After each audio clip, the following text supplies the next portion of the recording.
Hello friends, मी प्रतिमा. युवावाणीच्या ह्या तुमच्या लाडक्या कार्यक्रमात तुम्हा सगळ्यांचं मनापासून स्वागत करते.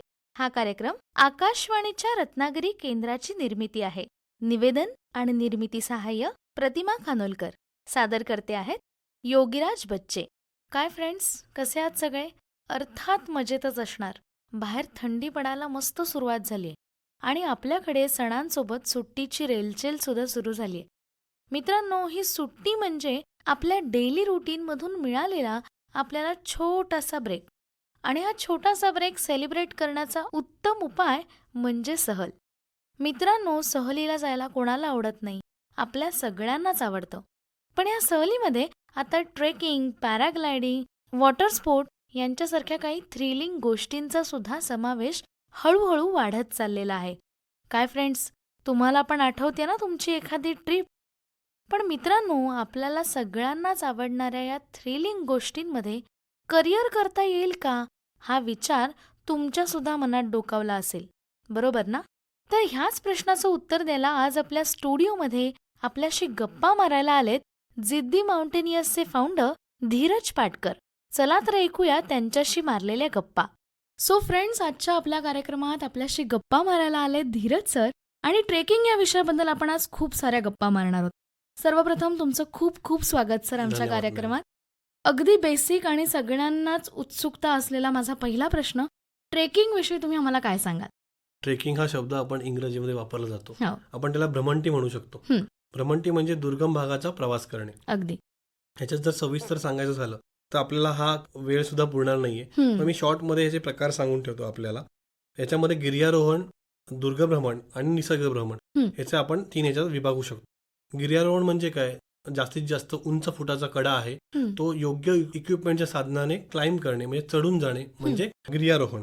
मग हं. ह्याच्यामध्ये गिर्यारोहणामध्ये परत 2 प्रकार येतात की कातळ भिंतीवरून चढून जाणे हं. आणि हिमाच्छादित प्रदेशातून ज्या कातळ भिंती असतात त्याच्यावर हिम असतो हं. किंवा बर्फ असतो त्याच्यावरून चढून जाणे म्हणजे एव्हरेस्ट शिखर सर करणे. अच्छा. ह्याला आपण आईस क्लाइम्बिंग म्हणू शकतो. हं. दुसरं आहे दुर्गभ्रमण, जे आपण सर्वश्रुत सगळ्यांना आहे. दुर्गावर आपण भ्रमंती करायला जातो, हं. त्याला आपण दुर्गभ्रमण म्हणू शकतो. हं. निसर्ग भ्रमणामध्ये आपण असं म्हणू शकेल, आपण आता रत्नागिरीत आहोत तर मी उत्तम उदाहरण देईन. आपल्या बाजूला कांदळवन आहेत, हं. तिथे आपण जर बघायला गेलो किंवा तिथलं परीक्षण करायला गेलो तर निसर्ग भ्रमण आपण ते म्हणू शकतो. किंवा आपण समुद्राजवळ जर फिरायला गेलो तर ती सुद्धा निसर्ग भ्रमण असेल आपल्यासाठी. म्हणजे ह्या ट्रेकिंगमध्ये खूप सारे प्रकार पडतात नक्कीच. थोडक्यात. तर या ट्रेकिंगच्या जागा आपण कशा निवडल्या पाहिजेत आणि ह्या ट्रेकिंगच्या जागा निवडताना आपण कुठली काळजी घ्यायला पाहिजे? आपण जिथे जाणार आहोत हं. तिथे आपल्याला त्याची माहिती असली पाहिजे. हं. त्याची आपल्याला माहिती कशी मिळणार? एक तर आपल्याला पुस्तकातून, दुसरं आत्ता आपण ज्या जनरेशनमध्ये आहोत तर आपल्याला नेटचा वापर आपण चांगल्या पद्धतीने करतो, किंवा आपल्या त्या ठिकाणी सिनियर लोक आधी जाऊन आलेले आहेत त्यांच्याकडून माहिती घेऊन, किंवा तिथे लोकल पर्सन ज्या ठिकाणी, ज्या किल्ल्याच्या ठिकाणी जातोय, ज्या ट्रेकिंगला जातोय, ज्या स्पॉटला, ते लोक जी राहत असतात त्यांच्याकडे माहिती घेऊन. याच्यामध्ये आपण जागा निवडताना आपण तिथे जाणार आहोत तिथे लोकांची आधी आपण माहिती घेऊ शकतो हं. त्यांच्याकडून. तिथे रस्ते कसे आहेत, हं. पायवाट कशी जाते, किती पायवाट किल्ल्यावर जाते, पाणी आहे का, हं. ती जी पायवाट वरती जाते त्याच पायवाटेने परत व्यवस्थित येता येईल का. कधी कधी चढायचा भाग असतो, कधी उतरायला जमत नाही, तर हां. उतरायला दुसऱ्या ठिकाणी आपण उतरू शकतो. तर बॅकअप प्लॅनसाठी अजून 2-3 वाटा आहेत का, ह्या सगळ्यांची ठिकाणं. तिथे पिण्याचं पाणी व्यवस्थित आहे का. दुसरा एक आहे की आपण ज्या ठिकाणावर आपण जाणार आहोत त्या ठिकाणी जर आपले सिनियर्स लोक तिथे गेले असतील तर त्यांचा अनुभव कथन ऐकावे. अशा पद्धतीने आपण ती जागा निवडू शकतो. अजून मी त्यातून काही पॉईंट्स ऍड करेन. त्या लोकांना वेळेची पण माहिती घ्या, कोणत्या वेळेत जाऊ शकतो, तिथलं हवामान कोणतं योग्य असतं, पावसाळ्यात जावं, हिवाळ्यात जावं की उन्हाळ्यात जावं, की सकाळी जावं, दुपारी जावं, संध्याकाळी जावं, या सगळ्या गोष्टींची माहिती घ्यावी आपण तिथून. त्याची काठिण्य पातळी कशी आहे, चढायला सोपं आहे का, कठीण आहे का, मीडियम आहे का, ही सगळी माहिती आपण त्यांच्याकडून घेऊ शकतो. सर्वात महत्त्वाचं, ट्रेकिंग करत असताना, भ्रमंती करत असताना आपली ग्रुप संख्या नियोजित करावी लागते. कमीत कमी 4 ते 5, जास्तीत जास्त 10 ते 15. मी तर असं म्हणेन ग्रुप साईज मोठी असेल, 20 ते 50 असेल. जर आयोजकांच्या, मॅनेजमेंटच्या टीमला सगळ्यांची नावं जरी लक्षात राहत असतील तर ती लोकांची ती संख्या सुद्धा तुम्ही घेऊन जाऊ शकता. ह्याचा कंसातला अर्थ असा आहे की तुमच्याकडे मॅनेजमेंटला 10 लोकांची तरी टीम असली पाहिजे. ओके. नुसतं नावच लक्षात राहून उपयोग नाही, त्यांची काळजी पण घेता आली पाहिजे. त्यानंतर सगळी जी टीम आहे पूर्णपणे ट्रेकला जायच्या आधी सगळ्यांची एक मीटिंग घ्यावी तुम्ही. त्या मीटिंग घेताना प्रत्येकाची नियोजनाची जबाबदारी प्रत्येकाला नीट समजली गेली पाहिजे. समजा एक्स माणसाची जबाबदारी आपल्याला पाणी उचलून नेणं आहे तर ती वाय माणसाला सुद्धा माहीत असली पाहिजे. वाय माणसाची दुसरी जबाबदारी असणारच आहे. समजा एक्स माणसाला काहीतरी झालं तर ते वाय माणूस त्या एक्स माणसाची जबाबदारी उचलू शकतो आणि तो ट्रेक यशस्वी होण्यात त्याचं योगदान होऊ शकतं. म्हणून प्रत्येक माणसाला एकमेकांची जबाबदारी माहिती असली पाहिजे. कारण ट्रेकिंग हा प्रकार हा टीम वर्कचा प्रकार आहे, सोलो हा नाही. ह्या सगळ्या गोष्टींचा विचार करून आपण जागांची निवड करू शकतो. मी थोड्याशा पूर्व काळजीबद्दल सुद्धा बोलतो. 2 ते 3 दिवस आधी जागरण करू नये, व्यवस्थित हलकं जेवण जेवावं, सकाळी लवकर उठावं, पोट साफ झालं तर तुम्हाला चक्कर येत नाही किंवा जागरण झाले नसेल तर तुम्हाला परत चक्कर येत नाही. या सगळ्या गोष्टींचं पाण्याचं प्रमाण व्यवस्थित आपलं दिवसभराचं ठेवावं. ह्याच्यामध्ये आपण जे तुमच्या बरोबर न्यायचे आहेत थिंग्स टू कॅरी, म्हणजे तुम्हाला अंगी जे कपडे घालायचे ते फुल टी शर्ट घाला, ट्रॅक पॅन्ट फुल घाला. हे बऱ्यापैकी दोन्ही कपडे लूज असावेत. 1 लिटर पाण्याची बॉटल असावी. सकाळी जर तुम्ही 7ला ट्रेक चालू करत असाल तर 9 पर्यंत तुम्ही नॉर्मली अर्ध्या तासाने 1-1 सीप पाणी प्या. 9 नंतर तुम्ही जवळजवळ 15 मिनिटांनी पाणी प्या. याचा फायदा असा होतो की जेव्हा आपल्याला ताण लागते, भरपूर सोक पडतो, तेव्हा तुम्ही घटाघट पाणी पिऊन जाता, मग अर्धे बॉटल संपवून टाकता. हे 15 मिनिटांनी किंवा अर्ध्या तासाने 1-1 सीप पिण्याचा फायदा असा होतो की तुम्हाला बॅलन्स किती आहे कळतो सुद्धा आणि तुम्हाला ही सुद्धा पुढच्या वेळेसाठी मदत होते की बाबा हां, हे मी एका घोटाने माझं काम होतंय पूर्णपणे. म्हणजे तुमचा सोक तेवढा पडत नाही आणि तुम्ही इष्टतळी तेवढ्या पाण्यात तुम्ही जाऊ शकता आणि पुन्हा पाणी रिफिल वरती असेल तर तुम्ही रिफिल करू शकता. म्हणजे हे पाण्याचं मॅनेजमेंट तुम्ही व्यवस्थित करू शकता. तुम्हाला जर काही मेडिकल काही तुमचं काही ट्रीटमेंट चालू असेल तर त्याच्यात तुम्ही टॅबलेट बरोबर घ्या. तुमचं फर्स्ट एड वेगळं किट असेल तर ते आपण बरोबर घेऊ शकतो. तुम्ही शूज हे ट्रेकिंगचे बऱ्यापैकी चांगले शूज वापरावेत. नवीन घेतले असेल तर 8 ते 10 दिवस तुम्ही वापरावेत ते, जेणेकरून तुम्ही फॅमिलियर व्हाल त्याबरोबर आणि ते तुम्हाला शू बाईट करणार नाहीत. शक्यतो तुमचे ते शूज अँकलच्या वरती असायला हवेत, अँकल कट नसावेत. जेव्हा तुमचा पाय मुरगळतो तेव्हा तुमचं ते हाडाला ट्विस्ट बसतो की तिथे मार लागू शकतो. मग जेणेकरून मग तो मार तुमचा तो ते शूज घातल्यामुळे तो कमी होतो आणि तुम्ही तो पुढचं जे ठिकाण तुम्ही ट्रेकिंग तुम्ही सहजतेने चालू शकता. दुसरी गोष्ट आहे तर तुम्ही कॉटनचे सॉक्स चांगल्या किमतीचे वापरावेत. शक्यतो तुम्ही नायलॉनचे वगैरे वापरल्याने तुमच्या पायाला पाणी सुटतं आणि मग ते सारखं घर्षण होऊन तुम्हाला पायाला फोड येऊ शकतात आणि परत तुमच्या ट्रेकिंगवर तो इफेक्ट पडतो चालण्यावर. दुसरं एक असं आहे ना की मधमाशांचा तुमच्यावर हल्ला होत असतो. मधमाशांचा हल्ला हा नॉर्मली त्यांची एक वेळ ठरलेली असते. दिवसातून 2 वेळा ते मधमाशांचं पोळं उठत असतं. ती जर वेळ तुम्हाला माहीत असेल तर ती वेळ तुम्ही टाळून ट्रेकिंगला जावं. दुसरं एक गोष्ट, तुम्ही परफ्यूम जे मारता ट्रेकिंगला जाताना उग्र ह्याचे, तुम्ही मी तर म्हणेन पूर्णपणे परफ्यूम मारूच नाही. डिओड्रंट सेंट हे वापरूच नाही. उग्र वास त्यांना आकर्षित आपल्याकडे करत असतो. मग ही सगळी तुम्ही पूर्व काळजी घेऊ शकता जागा निवडल्यानंतर. ह्या दोन्ही गोष्टी, जागा निवडणे आणि पूर्व काळजी, हे एकमेकांशी निगडीत आहे. थोडक्यात ह्या ग्रुप ॲक्टिव्हिटीमध्ये सेल्फ केअर ही अत्यंत महत्त्वाची खूप गोष्ट आहे गरजेची गोष्ट आहे. आणि अगदी इतर गोष्टींवर विश्वास ठेवण्यापेक्षा प्रत्यक्ष कथनावर जितका जास्त आपण विश्वास ठेवू आणि रेकी जितकी करू तेवढी त्या ट्रेकमध्ये जास्त आपण एन्जॉय करू शकतो नक्कीच. असं आपण म्हणू शकतो. पण हे ट्रेकिंग म्हटल्यानंतर अगदी पहिल्यांदा डोळ्यासमोर येतात ते गड आणि किल्ले. तर अशा कुठल्या जागांची आपण निवड करू शकतो की जे गड किल्ले नाही आहेत पण त्या नक्कीच त्या जागा ट्रेकिंगमुळे जास्त आनंद देणाऱ्या ठरतील? नक्कीच. आपण आता रत्नागिरीतून बोलतोय, मग रत्नागिरीबद्दल मी सांगायला उत्सुक आहे. रत्नागिरी जिल्ह्यात माचाळ हे ठिकाण आहे. माचाळ या ठिकाणी किल्ला नाहीये. तिथे एक गाव आहे, विशागडच्या बरोबर लागूनच दुसरा डोंगर आहे तिथे. तिथे सुद्धा आपण जाऊ शकतो. म्हणजे अशा ह्या ठिकाणची आपण निवड करू शकतो. आता निवड करताना त्या ठिकाणी जाण्यासाठी 4 वाटा आहेत. त्या सुद्धा पायवाट्यानेच वरती जावं लागतं. तिथे वरती जाण्यासाठी, गड किल्ल्यांवर जाण्यासाठी तुम्हाला सुद्धा कंपॅरिझन केलं तर तशीच पायवाट असते. तर अशी ठिकाणं तुम्ही निवडू शकता, जेणेकरून आपण भ्रमंतीचा आपण व्याख्या अशी केली ना, जिथे आपण दुर्गम भागावर जातोय आणि जिथून तुम्हाला आनंद मिळेल या सगळ्या गोष्टी करत असताना, तर अशा ठिकाणी तुम्ही जाऊ शकता. आता तुम्ही जसं म्हणालात की ज्याच्यातनं आनंद मिळतो आणि थ्रिल कोणाला आवडत नाही, सगळ्यांनाच थ्रिल आवडत नक्कीच. असतं.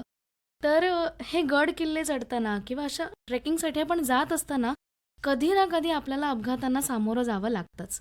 तर हे अपघात होऊ नयेत किंवा अपघात झाल्यावर तुमची टीम कशा पद्धतीने ह्या सगळ्या गोष्टींचं नियोजन करते? आपल्या टीमबद्दल बोलायचं झालं तर आपण 0% अपघात होईल ह्याचीच काळजी घेतो. म्हणजे मागच्या प्रश्नामध्ये आपण जे उत्तर पाहिलं, पूर्वतयारी ही उत्तमच केली गेली पाहिजे.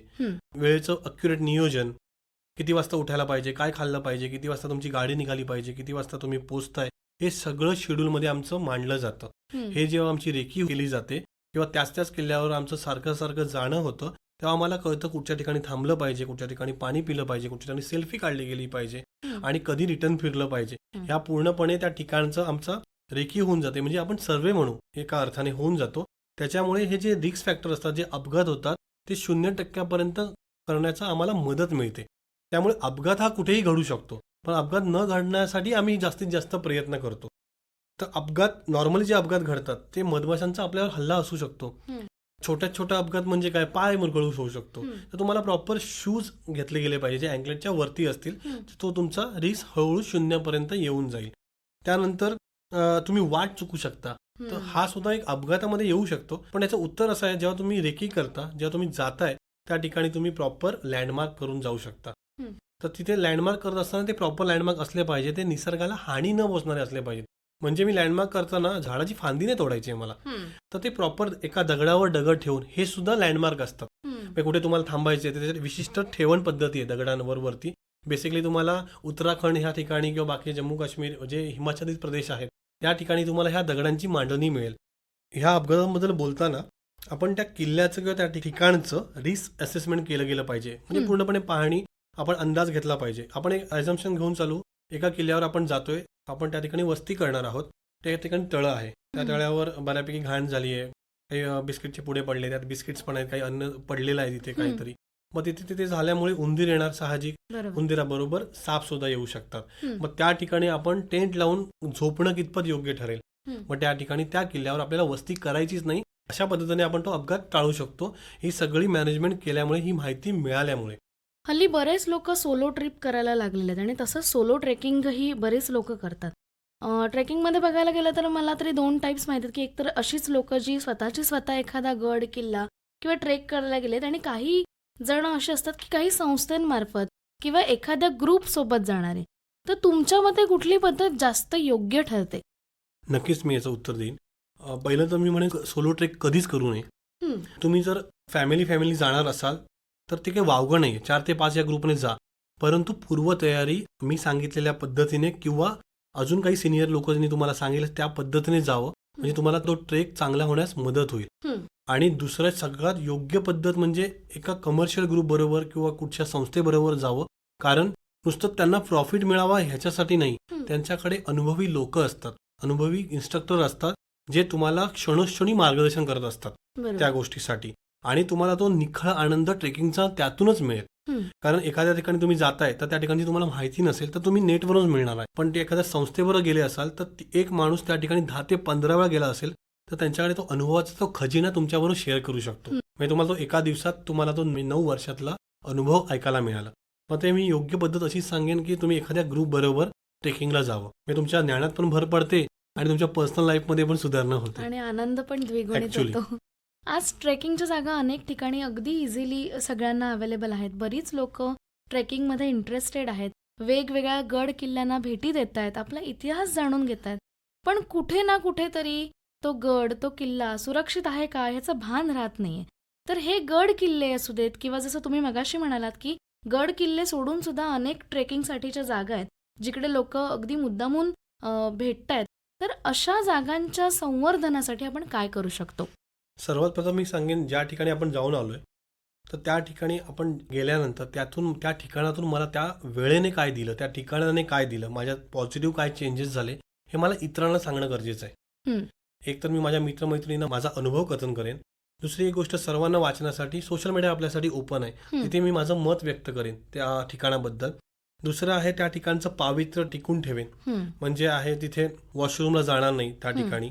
दुसरं आहे की मी तिथे कचरा करणार नाही. मी वॉटर बॉटल जिथे घेऊन जातोय, चॉकलेटचे रॅपर आहे, बिस्किट रॅपर आहे, कुठच्याही खाद्यपदार्थाचे रॅपर आहे, तिथे टाकणार नाही. ते माझ्याबरोबर येताना घेऊन येईन. किंवा आपण कचरा नाही केलेला आहे, तो सुद्धा कचरा आपण आपल्याबरोबर घेऊन येईन. दुसरं एक असं असतं, गाळाने बुजलेली तळी आहेत, ते तळं आपण साफ करू शकतो. त्याच्यामध्ये मॅनपॉवरची खूप गरज लागते. त्यांना ही संवर्धनाचं महत्त्व आधी पटवून द्यावं लागेल. स्थानिक प्रशासन आणि संबंधित प्रशासन ह्यांचं ताळमेळ घेऊन त्यांना संपूर्ण माहिती देऊन त्यांना आपण हे सांगावं लागेल आणि ह्या मोहिमा कराव्या लागतील.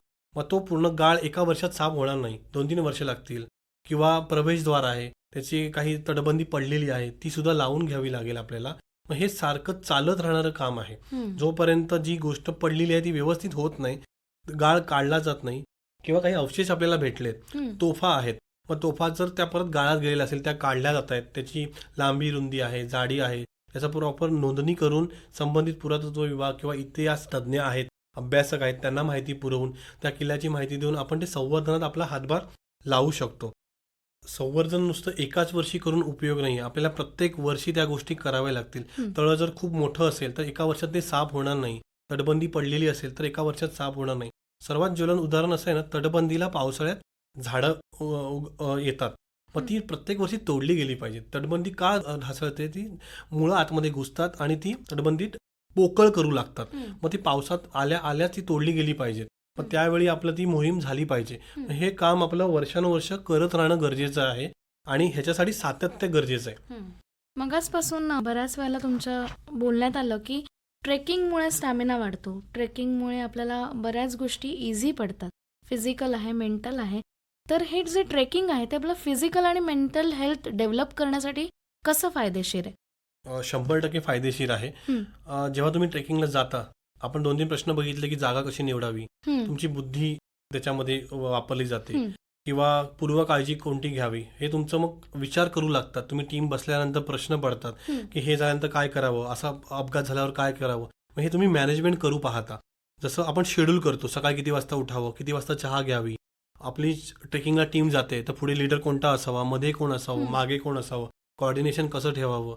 टीममधल्या सगळ्या लोकांचा स्पीड एकत्र नसतो. मग त्यांच्याशी कसं ताळमेळ ठेवावं, त्यांना मोटिवेट कसं करावं. मग ह्या जे टीम लीडर काम करतात, 10-15 जण जे काम करत असतात, ते प्रत्येक जण आपापल्या ह्याच्यामध्ये लीडर असतात. फिजिकल स्ट्रेंथ तुमची अशा पद्धतीने डेव्हलप होऊन जाते.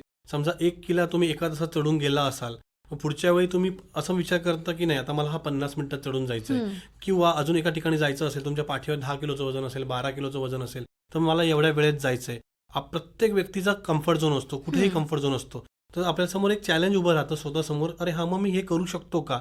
मग तुम्हाला ते कम्फर्ट झोनचं चॅलेंज तुम्हाला ब्रेक करावं लागतं, तुम्हाला मेंटल स्ट्रेंथने. असं तुम्हाला वाटत असेल आता मी गिव्हअपच करतो, आता मी चालूच शकत नाही, तेव्हा तुमची कम्फर्ट झोन संपलेली असते आणि तेव्हा तुमची मेंटल फिजिक्स चालू होते. मग तिथून तुम्ही कसे रिॲक्ट करताय ह्या सगळ्यांचा अनुभव तिथे तुमचा दावणीला लागतो आणि तिथून तुम्ही मग पुढे पारंगत होता. अच्छा, म्हणजे या सगळ्यामुळे शारीरिक आणि मानसिक ताकदीसोबत व्यक्तिमत्व विकासही होतोच. आता जवळजवळ 10 वर्षांपेक्षा अधिक काळ तुम्ही ह्या क्षेत्रामध्ये काम करताय. तर बरीच लोक ट्रेकिंगला फक्त आवड म्हणून जोपासतात. तर ह्या क्षेत्रामध्ये करिअरच्या संधी काय काय आहेत? ह्या क्षेत्रामध्ये करिअरच्या संधी खूप साऱ्या आहेत.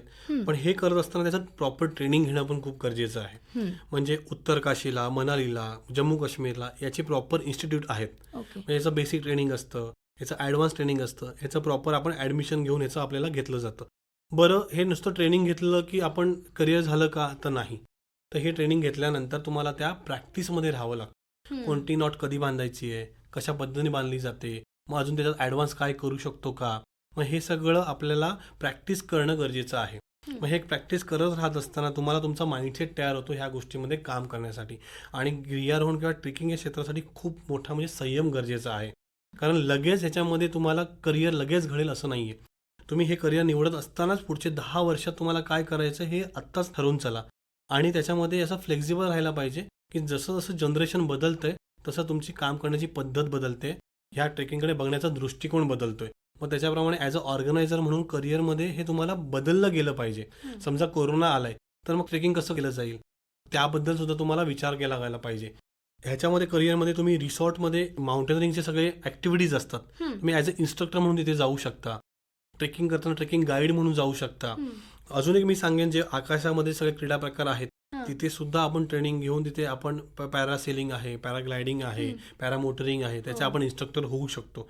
जर असं पाण्यामध्ये सगळे वॉटर स्पोर्ट्स आहेत त्याचं स्कुबा डायव्हिंगचे ट्रेनिंग आहे, बाकी सगळ्यांचे प्रकार घेऊन आपण ह्याच्यामध्ये करिअर करू शकतो. पण बेसिकली माउंटेनरिंग क्षेत्रामध्ये सांगायचं झालं तर रिसॉर्ट्स किंवा आपल्या स्वतःचे रिसॉर्ट्समध्ये आपण इन्स्ट्रक्टर म्हणून जाऊ शकतो संपूर्णपणे.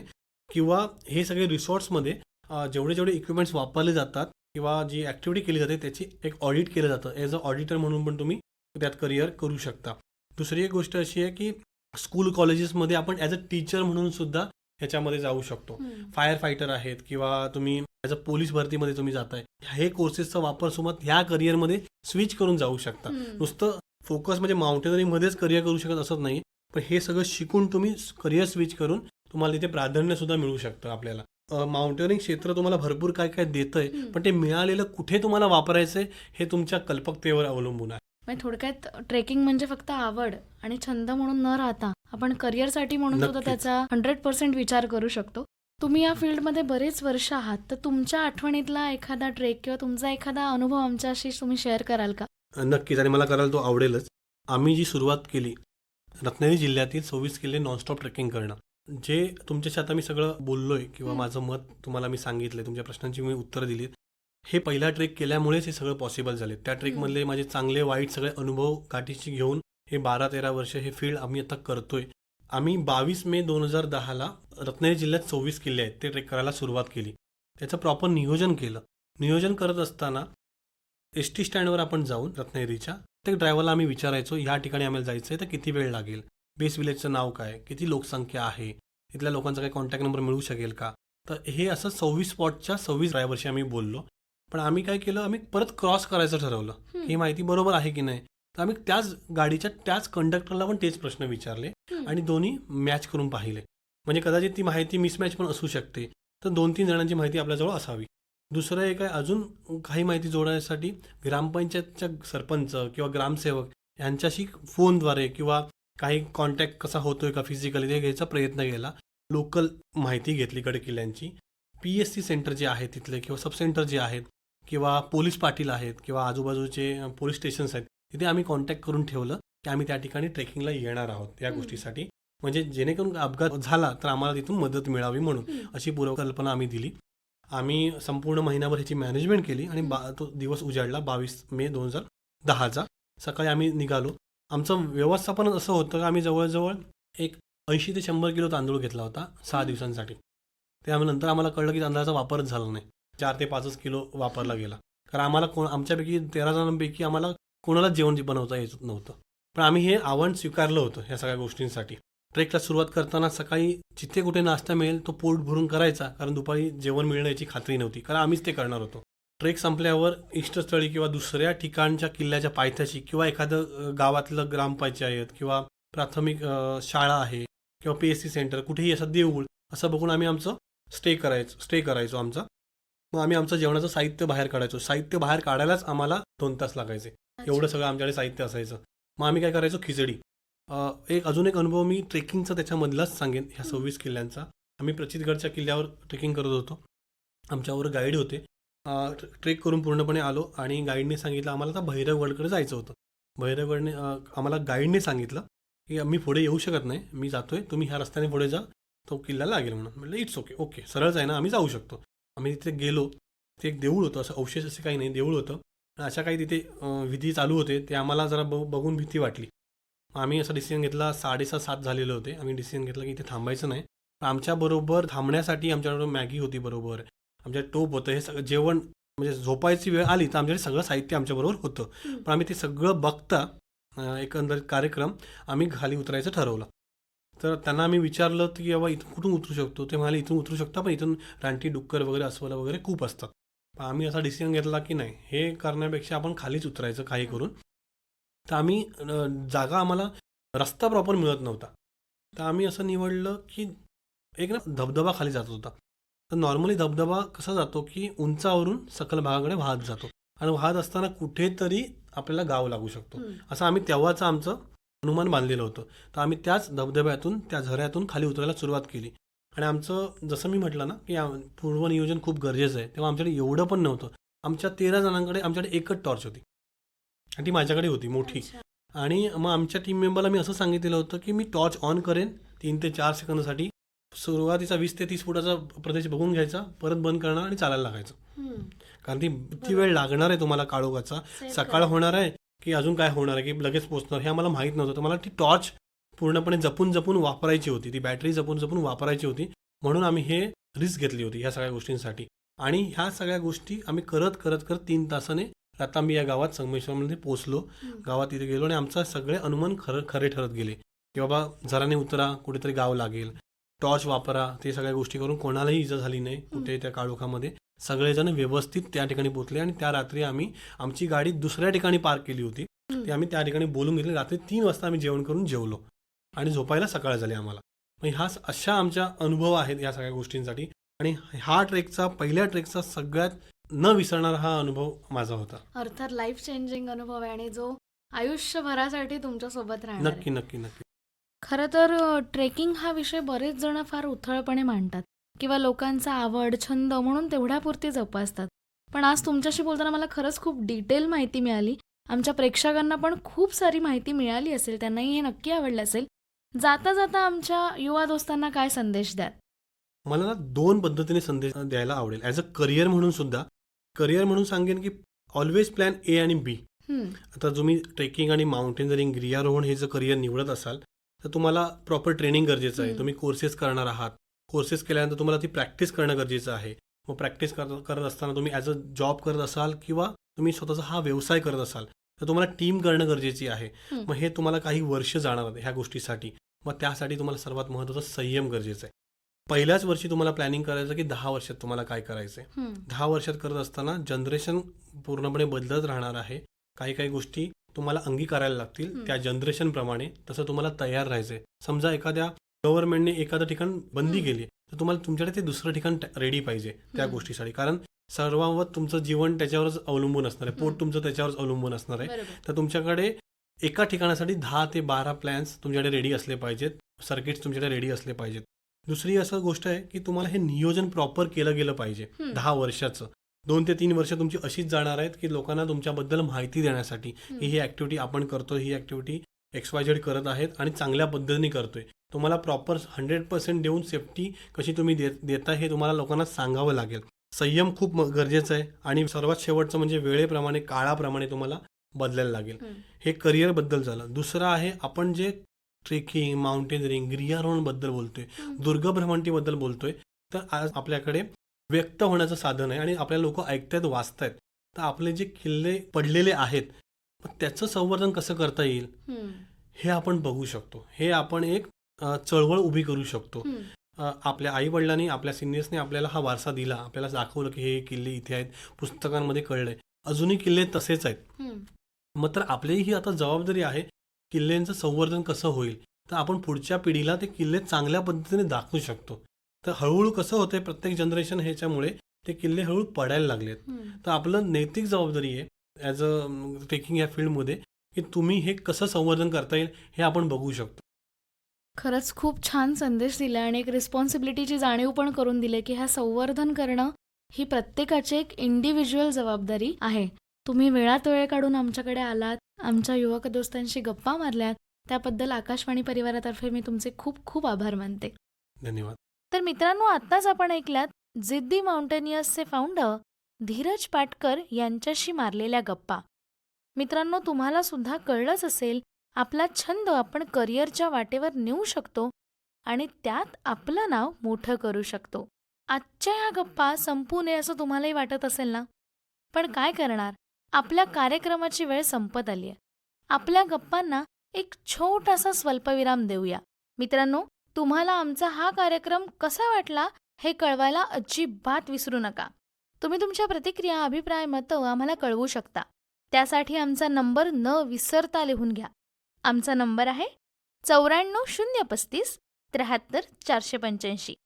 चला तर फ्रेंड्स, ह्याच नोटवर मी प्रतिमा आत्तापुरता तुमचा ह्या कार्यक्रमातून निरोप घेतेय. परत भेटूच युवावाणीच्या पुढच्या कार्यक्रमात. तोपर्यंत बाय बाय. हा कार्यक्रम आकाशवाणीच्या रत्नागिरी केंद्राची निर्मिती होती. निवेदन आणि निर्मिती सहाय्य प्रतिमा खानोलकर. सादर करते होते योगीराज बच्चे.